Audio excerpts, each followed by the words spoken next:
Hi guys, I am Harleen and today I'm going to talk about a cream that has genuinely helped with my skin. This is Bioderma Cicabio Cream. I have been using it for around 8 to 9 months. At that time I had some acne, sensitivity and a lot of dryness on my skin, and I tried this and it actually calmed everything down. This is basically a skin repair cream that strengthens your skin barrier. It is fragrance free, it is non-comedogenic, it also is hydrating, and it gives you a subtle glow also when you apply it, although it absorbs.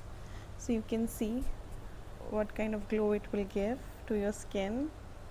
And if I apply it on my skin, yeah, so you can see the kind of glow it gives on the skin.